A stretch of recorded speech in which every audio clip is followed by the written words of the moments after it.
Hello. In week one, we focused on what makes psychology a science.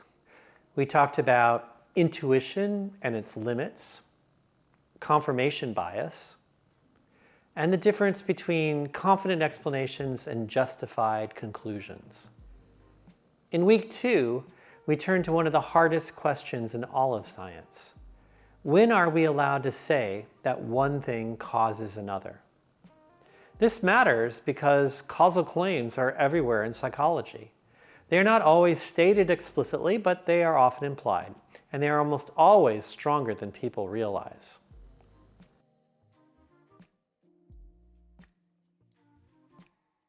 Causal explanations feel satisfying.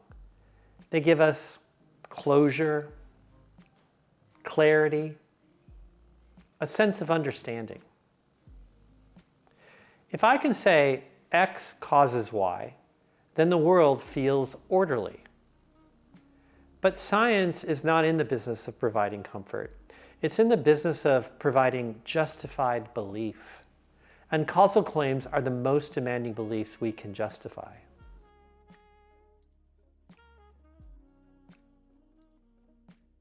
Let's start with a distinction you've probably heard before. Correlation does not imply causation. That phrase is true, but it's also dangerously incomplete. The deeper point is this: association is compatible with many causal stories. If we observe that X and Y are related, at least three explanations are immediately possible. 1, X causes Y. 2, Y causes X. Or 3, a third variable causes both. The data alone do not tell us which of these is correct. This is not a statistical problem, it's a logic problem. This is where Shadish, Cook, and Campbell's experimental and quasi-experimental designs for generalized causal inference becomes essential. Their core insight is deceptively simple. To say that X caused Y is to say that Y would have been different if X had not occurred, all else being equal. That is a counterfactual claim. And here's the key difficulty. We never directly observe the counterfactual. We see what did happen. We do not see what would have happened under a different condition at the same moment in time. So all causal inference is an attempt to approximate an unobservable comparison.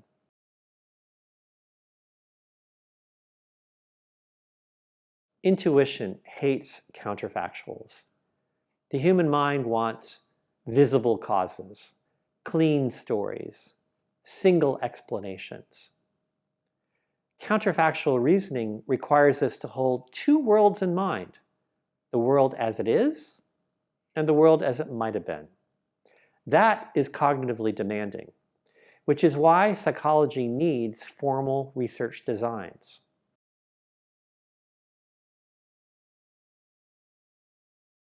According to Shadish and colleagues, there are 4 threats to inferring causality. The first is confounding.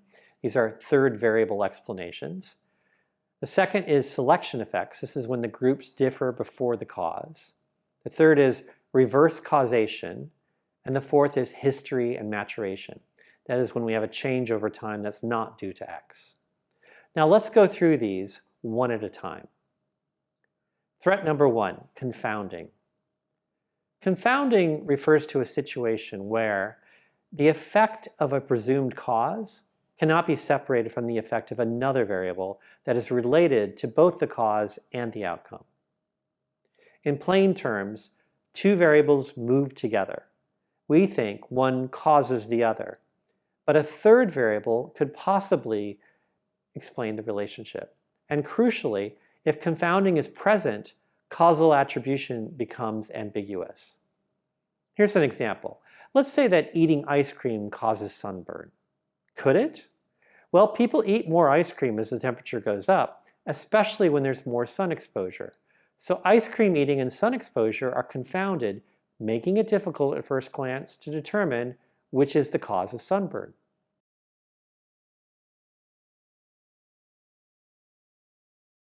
Shadish and colleagues are very explicit about this. Confounding is not something that appears after data are collected. It's baked into the design of the study. Statistics can sometimes adjust for confounders, but they cannot guarantee that all the relevant confounders have been measured or controlled. The second threat is selection effects. Differences in outcomes between groups reflect pre-existing differences in who ends up in each group, rather than the effect of the treatment or exposure itself. In plain terms, people are not randomly assigned. They end up in different groups for reasons related to the outcome, and those reasons bias the comparison. Selection effects are one of the most common threats to causal inference in psychology.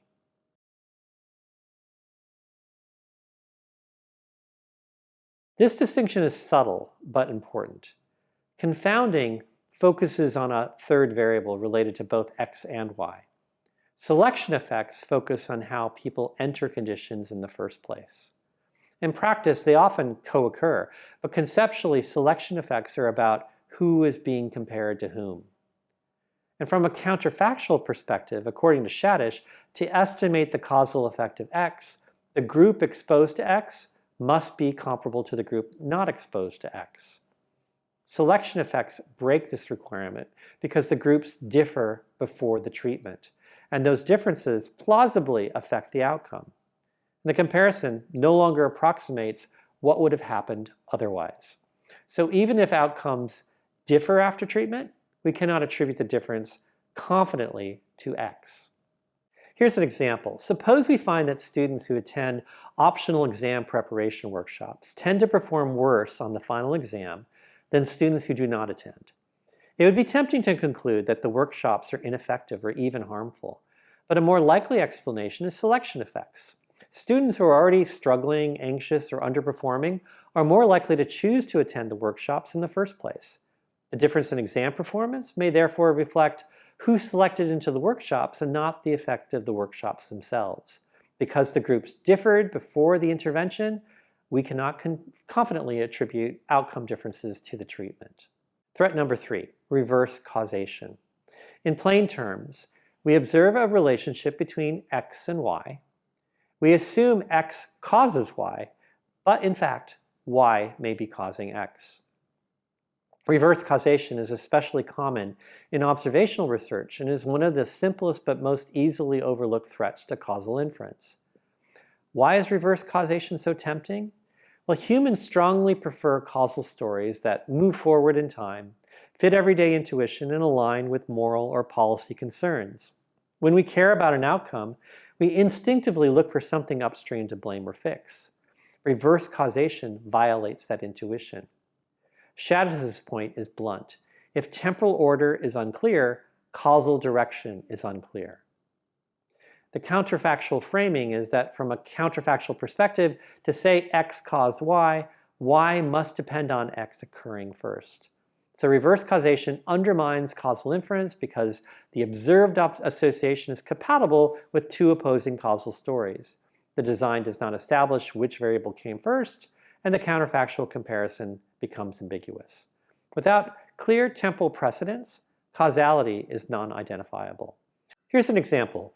Imagine a study showing that people who spend more time with AI companions report higher levels of loneliness. One interpretation is that AI companion use causes the loneliness, but reverse causation is equally plausible.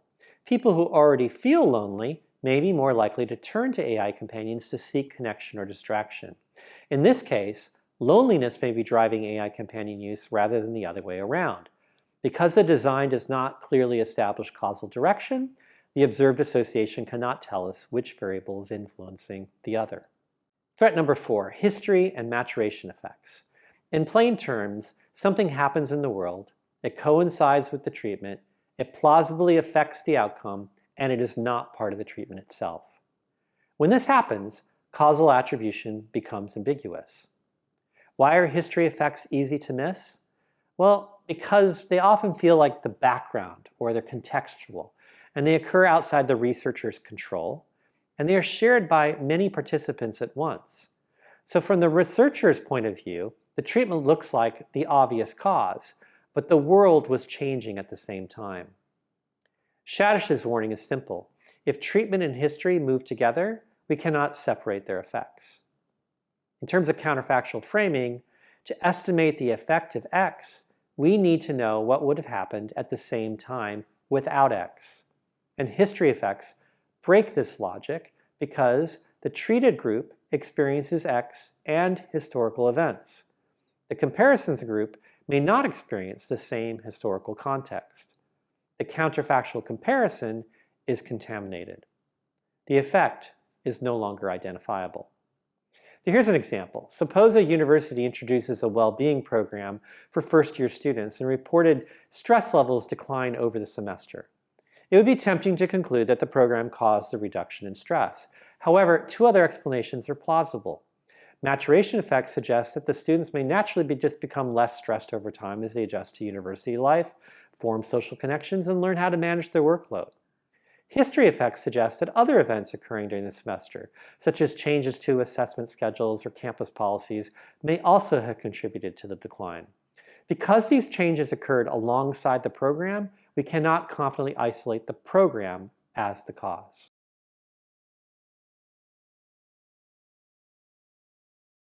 Now, here's a bigger, fuller example, and we're going to use a real, current scientific debate. One of the most prominent voices in public discussions about adolescent mental health and technology is Jonathan Haidt. Haidt has argued that the rise of smartphones and social media has caused increases in anxiety, depression, and related problems among adolescents. This is a strong claim. Let's go through it in 5 steps that are based on the Shadish reading. Step 1, make the causal claim explicit. Step 2, ask what evidence is typically cited. Step 3, ask where is the counterfactual? Step 4, ask what are plausible alternative explanations? And step 5, what does the evidence justify us in concluding? So let's start with step 1, make the causal claim explicit. Haidt's claim is not merely that smartphone use is associated with mental health problems. It is that widespread adoption of smartphones produced a change in mental health trajectories. Translated into Shadish's language, the claim is, if smartphones had not been adopted at scale, adolescent mental health problems would have been meaningfully different. That is the counterfactual. Step 2, what evidence is typically cited? The evidence often evoked includes time series data showing rising smartphone use, like you see here. Parallel increases in reported mental health problems, like you see here. They often involve cross-national data sets and large observational studies. So importantly, these data are real, they're not trivial, and they're not fabricated or cherry-picked. This is not a case of bad science versus good science. It is a case of strong claims resting on limited designs. So step 3, where is the counterfactual? And here is the key inferential problem. We observe adolescents before smartphones in earlier decades and adolescents after smartphones in later decades. But we do not observe the same adolescents at the same historical moment with and without smartphones. History is changing at the same time as the treatment. And this introduces then multiple threats to causal inference, like the history effects, maturation, selection effects. Shadish and colleagues are very clear about this. When treatment and time are confounded, causal attribution becomes weak. Before we go any further, I want you to stop and think.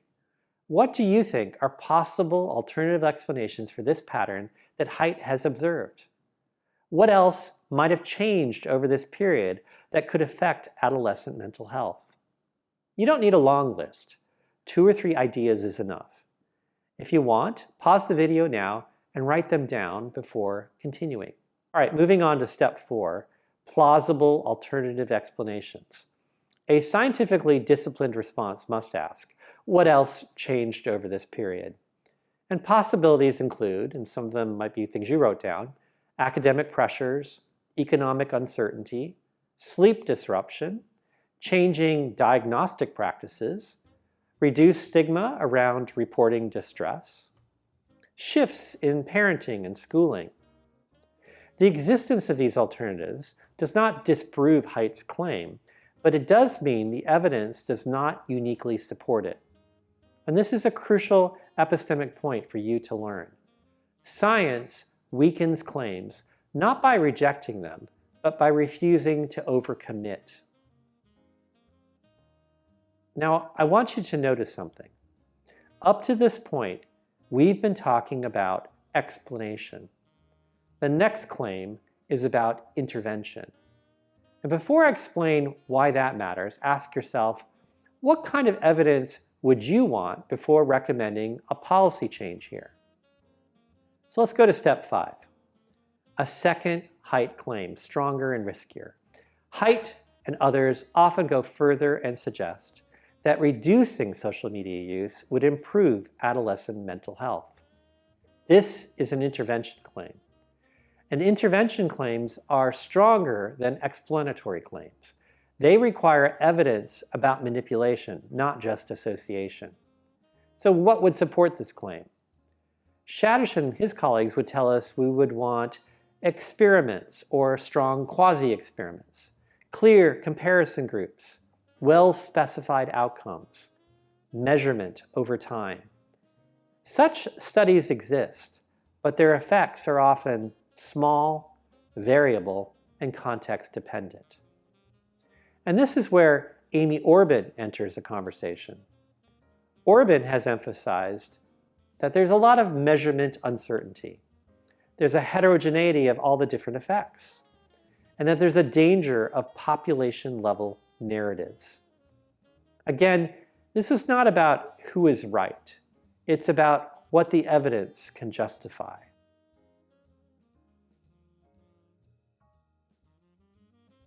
At this point, a careful conclusion would be the evidence is consistent with a causal interpretation, but it does not uniquely support it.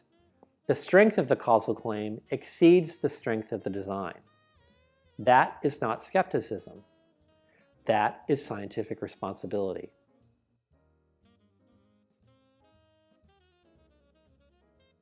This single case illustrates why causal claims are hard, why association is not enough, why design matters more than data volume, and most importantly, it shows that disagreement in science often reflects different thresholds for causal inference, not ignorance or bad faith. Here's a meta lesson for you. If you take nothing else from this video, take this. Causality is not discovered, it is earned. And it is earned through design. A quick check before we move on. Can you now explain, even roughly, why saying X causes Y is a much stronger claim than it sounds? If you can't yet, that's fine. That's exactly why we're spending so much time on this. In the next video, we'll look at how different research designs attempt to approximate the missing counterfactual and why no design does this perfectly. I'll see you next time. Thanks.